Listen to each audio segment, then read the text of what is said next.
Not sexual innuendo intended. Okay, I really don't know. Mine though. I was surprised you guys don't have the suits on. As you save that for stage.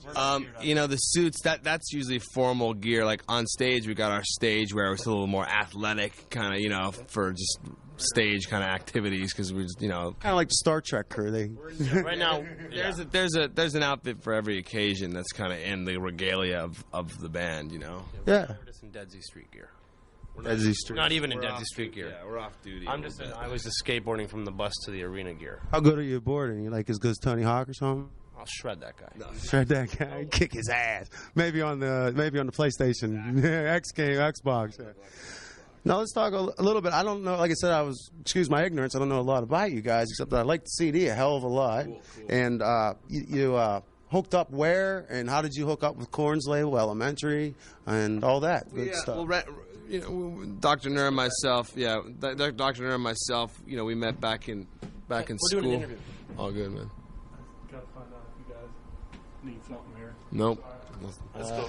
Little break in the action. Anyways, we met back in school up in Bath, Maine. We went to school together up in a prep school up in Maine. You know, we're from, everyone in the band's kind of from all over, but you know, the genius of the band, or whatever, it kind of started with you know, Dr. Nur and myself meeting when we were young, back in like 1990. So, you know, we started to form the band around mid-'90s, late '90s, and you know, we were on Sire Electra for a while. And, you know, we had some kind of dramas and misfortunes there. And we ended up with Jonathan's label and DreamWorks because, you know, we kind of found someone who really believed in, you know, what we were doing, and we were willing to take a risk in how much of that this band goes against the grain of what's going on out there right now, and how it just kind of always has and probably always will. So, you know, so it's something that's really special and something that's really, you know, kind of artist driven, and so we need the support of someone like Jonathan to kind of help see this thing through out there in culture and, you know, in the industry and whatnot, because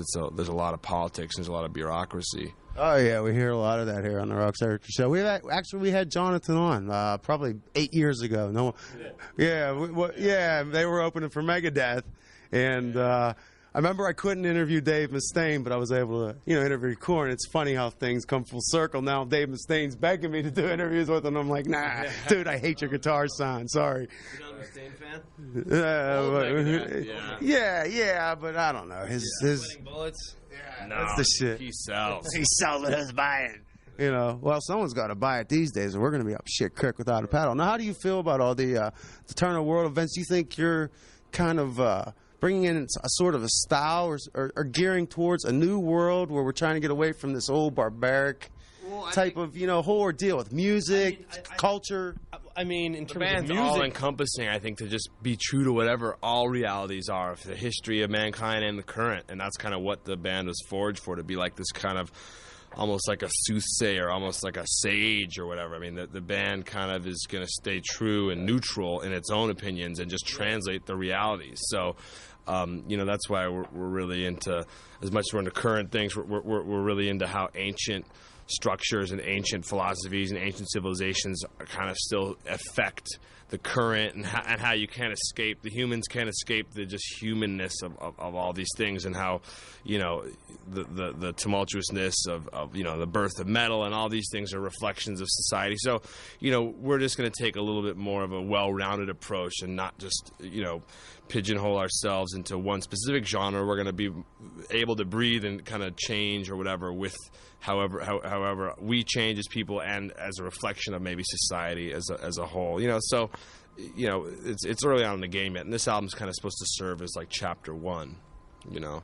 It's going to be like a saga, an ongoing saga. Now, that's one thing I want to say. You said about diversity. Now, you hear the key to Gramercy Park, you know, which is the first song, good hook song, good for the market and whatnot. Now, that sounds completely different to the rest of the CD. It's not like you tried doing the same thing repetitively.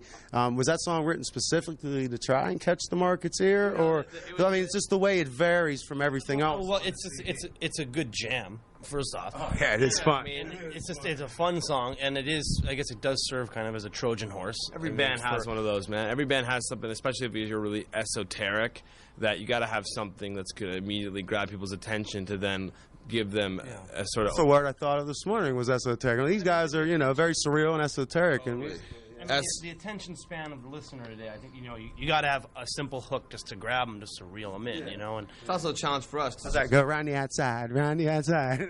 It's a challenge for It's a challenge for us to like be able to just step back from being too out there and just make something that is simple, and like in its simplicity, it still kind of has a lot of metaphysic, kind of supernatural sort of stuff brewing, and stuff like comes kind of with some of the '70s bands. Like you did a Rush remake, with them. They every album was just like this brilliant works up until a certain point, I think. Yeah. But for after Moving Pictures, from after that, inspired by a lot of the '70s prog. A lot of the Brian Eno stuff, a lot of the King Crimson. ELP, we're into a lot of that, and then a lot of like the synth pioneers, Jean-Michel Jarre, Moroder, Wendy Carlos. So we're well versed in all that classic stuff, and so we almost think of ourselves also as kind of preservationists, because no one else is showing the importance of the legacy of that stuff in their music and keeping it alive. So we feel like we're making something new, yet keeping the legacy of all that stuff alive as well. Yeah, I don't even know what you would call what's out right now, but everyone's definitely just riding the coattails, I think, of the band of Korn. A lot of that. I hear that same thing. I mean, everybody's just, I'm going to say that same drop-down tuning, It's also the record label's fault, I think, for like when one thing goes over, then everyone's got to scurry to get their version of that one thing, and so it's all about the money, and then for the artist, it's just about glory as opposed to being innovative and being frontiersmen. So, we're lucky to have the situation that we have, where we have the support by all the big, which we certainly didn't have for a long time, but the support of all the right people, politically speaking, and talent-wise and artist speaking. So we got the DreamWorks, which is one of the forefront.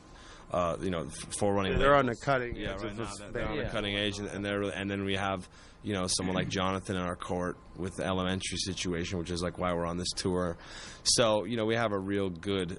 It's a real good hybrid of all kind of things that you need to have something that's really kind of against. Something that is it's going to be a challenge nonetheless, no matter how much of a good team we have assembled to break this band. I mean, as we're seeing, it's like it hasn't been the easiest at radio. So because I think it's really against all formats. It's its own format, and people see that, and it just sends up red flags. Yeah, there's still money to be made in new metal, rap metal. They're not ready to. I don't think they're ready to usher. It's all product, and we come to every city, and we have to prove in every single city that this stuff's going over live, and giving the radio and trying to build a story with our touring and trying to give everyone a reason to give us some spins. I mean, it's a battle in every town.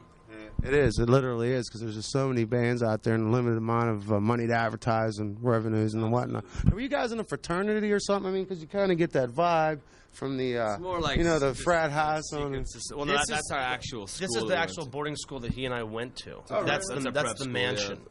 And you added the skulls in there, or were they? Well, there's a bunch of lore behind that. That's called the Sunken Garden right there, and it used to be a pond 100 years ago, because before it was a school, it belonged to this man. There's all this like legends about how haunted the place was. Is that the deal with the dude up there? I just got that was the actual library / attic that was totally haunted. So I stared at this for about 3 hours this morning, from 3 o'clock in the morning to 6 o'clock in the morning, trying to decipher what it was. Of course, I was really high, but I was like, "What is that?" A little bit. We're just showing the classic pop culture kind of generic of when something's haunted. The profile of something in the window. So, it's got a very Warhol-esque type approach to it. Show Warhol. We're very into just that pop art kind of way of displaying our what we look like and what. I see Creature's a big fan of Warhol. We got the Warhol Museum here. We're big fans. Originally where he's from and left. That's right. He always talked about the fountains. Yeah. You don't have to go to Europe. You can see all the fountains you need to. Yeah. We got the one down at the Point and whatnot. Now, you guys all have symbols. This is really something you don't see a lot with bands. Maybe like Slipknot, they got numbers and this and that. But, I mean, a band to come along with symbols, like, it sort of has been done since, like, Led Zeppelin. Yeah. Exactly one of my, finding bands. I dug music, way back when I was a head. What sort of prompted you to come up with that idea? Like with Zeppelin, we wanted to just carry on that idea and that kind of legacy, and it's also in kind of the comic book sense of just, making each person, showing that they have something that shows their individuality, but yet they belong to something that's greater than them. So it's kind of like just shows our allegiance to the one thing, which is like, the world of Deadsy. Yeah, so it gives each of us an identity, yet makes us all equal. Yeah. And there's like sort of a bit of mysticism along, well, cyber mysticism, if you will. A lot of mysticism. Now, how long you guys gonna be out on the road with Korn and all that? All the way up through Phoenix, I think, which is their last August 1st. show, August 1st, and then we're gonna It's a go good again run. with Taproot, and then possibly another tour after that. Which Yeah, I can't mention. we'll be touring all. You guys thank Static X a lot in the notes I noticed. We just had them on the shows. They were really cool. I'm a big fan of those guys. Hard work. They It was were. great live. They played at the local radio station's music festival, and they played after Rob Zombie and Korn. I'll tell this, or not Rob Zombie and Puddle of Mud, and it was like 10:30 when they went on. It was pouring down rain. They were playing in the parking lot. About 4,000 people stayed and got poured on, and they were just blown away because they don't get much of. No, it was just great. It was fun. They're like Ministry, man. We did Family Values tour with them, and every single night I watched the entire set. I mean, it's mind-blowing. Yeah, they're great players. Now, you've worked with Fred Durst in the video, who we've also interviewed in this very building way back in the day, not even that long ago. But what's he like to work with as a director? Is he tough, or did he just? So we just knew that he'd respect the vision of the band, that he was a fan of the band, that he would, let us do what we ultimately wanted to do, and we wouldn't have to deal with like a director, our first video, who like thought that he knew what it should be like. Fred very much respected our vision, so that's why we chose Fred, and he was an old friend. So, and he's been around watching the evolution of this band. I think he understands what we're going for, and he was basically the technical expediter. We've been friends with Leo or DJ Lethal for way before.